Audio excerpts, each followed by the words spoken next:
bienvenue sur Apprends avec Elisa. Dans la vidéo d'aujourd'hui, je vais vous raconter un peu le résumé du livre de Molière intitulé L'école des femmes.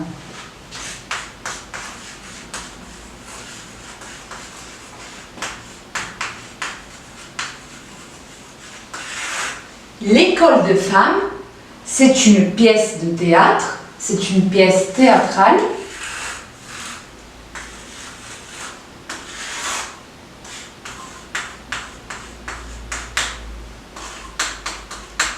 qui a été écrite, cette pièce de théâtre, elle a été écrite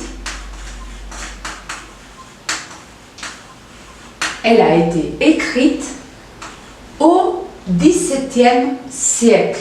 Elle a été écrite au XVIIe siècle.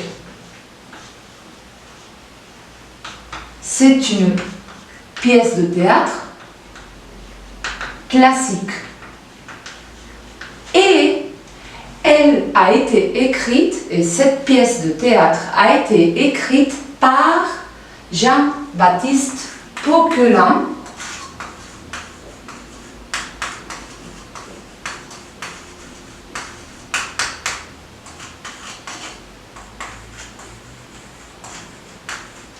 dit Molière. Le vrai nom de l'auteur, c'est Jean-Baptiste Poquelin, mais on le connaît comme Molière.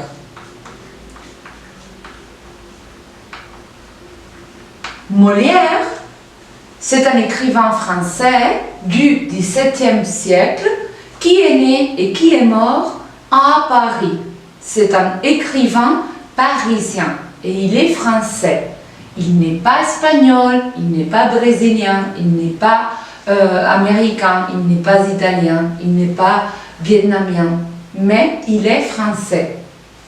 Et lui, il a écrit cette pièce de théâtre qui a été un succès à l'époque. Mais cette pièce de théâtre a connu aussi beaucoup de personnes qui ont fait des critiques, qui ont parlé, mais qui ont parlé mal. Donc, avant de vous expliquer acte par acte le résumé, je voudrais contextualiser l'époque dans laquelle cette pièce a été écrite par son auteur.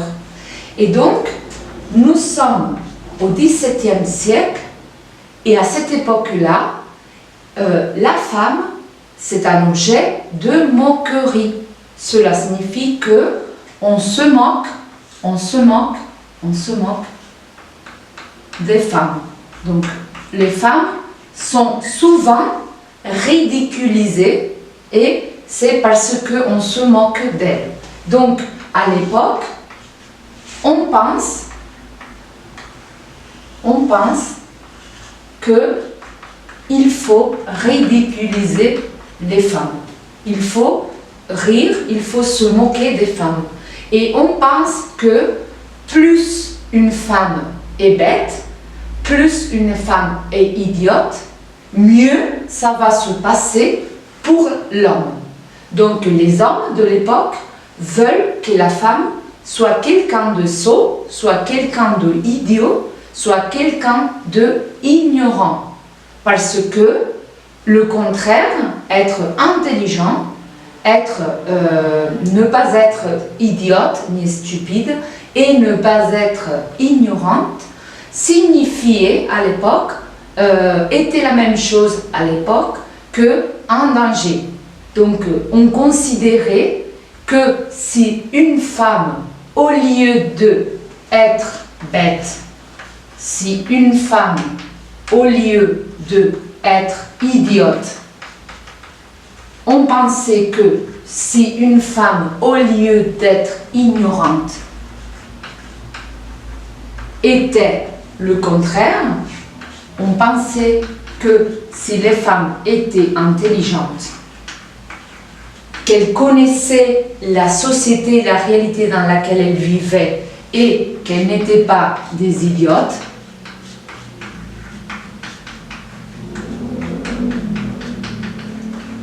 On pensait que si une femme connaissait et était cultivée, avait reçu une certaine éducation, on considérait cette situation comme un danger, comme une situation dangereuse. On considérait que les femmes qui connaissaient la société étaient en péril public. Et dans ce contexte-là, la femme, à l'époque, n'a que deux missions. La première mission, c'est d'être à la maison. Donc, une femme doit être à la maison. Et une fois là-bas, elle doit s'occuper de l'entretien de la maison. Elle doit s'occuper de nettoyer. Elle doit s'occuper de faire à manger. Elle doit s'occuper de faire le nettoyage, de faire la lessive. Elle doit faire tout. Mais on pense aussi que la femme, au XVIIe siècle, a une autre mission, qui est une femme est venue ici sur Terre pour accomplir ces deux missions. Être ici, renfermée, et avoir des enfants, et par conséquent, les élever et être avec eux. Point final. En définitive, plus une femme est naïve, plus une femme est idiote, moins elle sera en danger. On va dire que son mari, le mari de la femme, quand elle se marie, elle passe d'avoir un père à avoir un second père qui est le mari. Elle doit demander la permission au mari pour tout faire. Mais elle doit principalement être renfermée, être là, dedans, à l'intérieur de la maison, et ne pas connaître ce qui se passe où? Ce qui se passe à l'extérieur. Donc, en sachant tout cela, vous connaissez déjà le contexte, vous connaissez déjà quels étaient les statuts de la femme. Donc, vous connaissez quel était le statut de la femme à l'époque, et c'est dans ce contexte que ce monsieur, que Poquelin, que Molière, a écrit sa pièce L'école des femmes. L'école des femmes, c'est une pièce de théâtre classique qui a été écrite en 5 actes. Elle n'a pas été écrite en 6 actes, ni en 3, ni en 2, mais en 5 actes. Donc, cette pièce de théâtre est composée de 5 actes. Et je vais commencer par le premier acte. Je vais parler de l'acte numéro 1. Et ici, il y a le personnage principal, il y a le protagoniste appelé Arnolphe. Alors, Arnolphe, c'est un homme. C'est un homme. Et Arnolphe, il se fait appeler, il veut qu'on l'appelle Monsieur de la Souche. Son vrai prénom est Arnolphe, mais il souhaite qu'on l'appelle Monsieur de la Souche. Arnolphe, c'est un homme de 42 ans. Il a 42 ans. Et il raconte, dans cet acte, il explique à son ami Chrysalde, il est avec son ami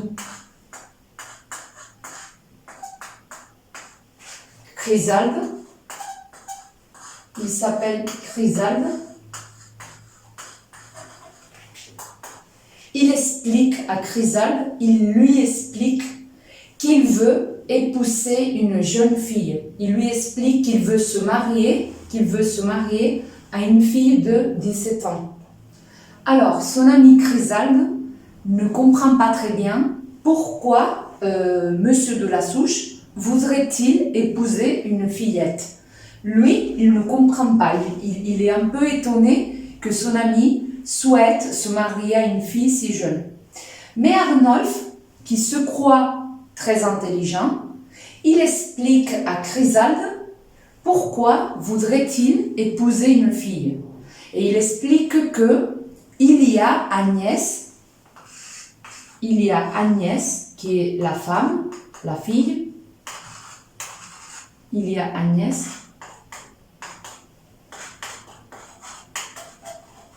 Et il dit que Agnès, c'est sa pupille. Et que sa maman, quand elle avait 4 ans, sa maman, la mère de Agnès, qui était une paysanne qui ne pouvait pas payer parce qu'elle n'a pas d'argent, qui ne peut pas s'occuper de sa fille, elle a été très contente, la maman de Agnès, elle a été contente que Arnolphe puisse s'occuper économiquement de sa fille Agnès. Et alors, quand Agnès avait 4 ans, elle a été mise au couvent par Arnolphe.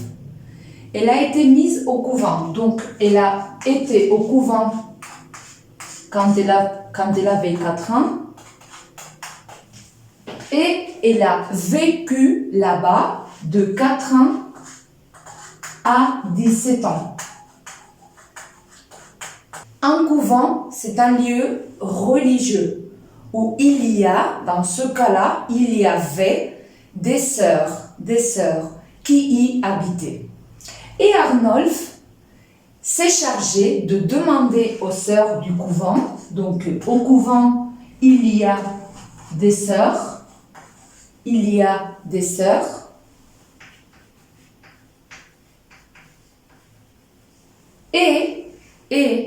il a dit aux sœurs qu'elles devaient élever Agnès dans la plus grande de l'ignorance, qu'elles devaient l'élever comme s'il était une idiote. Et quand il est allé la retirer, quand il est allé la sortir du couvent, ce qu'il a fait, c'est la mettre à la maison. Donc il a pris Agnès, Arnolphe, il a pris Agnès, et Agnès est à la maison de Arnolphe, mais elle est là isolée, elle est là renfermée, elle est isolée du monde. Elle est comme si elle était confinée, elle est éloignée de la société, et donc c'est comme si elle était confinée. Donc, il explique tout ça à Chrysalde, qui ne comprend toujours rien, qui ne comprend toujours ses raisons, parce que Arnolphe dit qu'il veut la marier, parce que, 1, elle est bête, et 2, elle est laide. Et en ayant ces deux défauts, il aura moins de risques d'être trompé. Arnolphe pense que s'il se marie à une fille qui ne soit pas trop belle, s'il épouse une fille laide, moche, et si en plus elle est un peu ignorante et sotte, il ne sera pas trompé. Après cette explication, Arnolphe part en voyage et il s'en va à la campagne pendant 10 jours. Donc il fait un voyage de 10 jours et il va à la campagne. Cela signifie qu'il est absent, il s'absente de sa maison, il quitte sa maison pendant 10 jours. Et pendant ce temps, il y a un personnage qui vient chez Arnolphe. Ce personnage s'appelle Horace. Donc, pendant l'absence de Monsieur de la Souche, il y a eu Horace qui est venu chez lui. Donc, il est passé chez lui. Et il a été là-bas, il a frappé à la porte, il a fait toc toc toc, et les serviteurs, les valets de Arnolphe lui ont dit qu'il n'était pas là. Et il a fait connaissance de Agnès. Quand Horace vient chez lui 2 jours après et qu'il refrappe à la porte, il explique à Monsieur de la Souche qu'il avait été chez lui 2 jours avant. En sachant ça, en apprenant ça, Monsieur de la Souche devient un peu jaloux. Il devient un peu jaloux et il veut parler à Agnès. Il veut lui poser des questions à Agnès concernant cette visite d'Horace. Alors, Horace, c'est le fils d'un ami de Monsieur de la Souche et il vient chez lui pour lui demander des armes.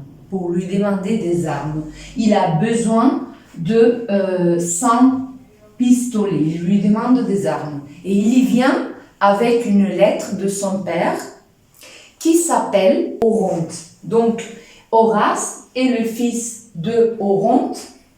Et Oronte, c'est un ami de Arnolphe.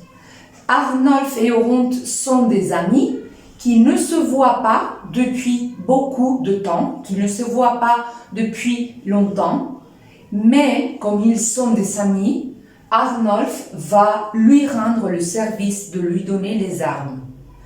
Et Arnolphe, qui est un peu jaloux, à la fin de cet acte numéro 1, à la fin de ce premier acte, veut interroger Agnès pour savoir tout ce qui s'est passé pendant son absence à la campagne. J'espère que vous avez bien compris ce premier acte et les jours à venir, je vous expliquerai les actes suivants. Je vous remercie de votre attention et à très bientôt.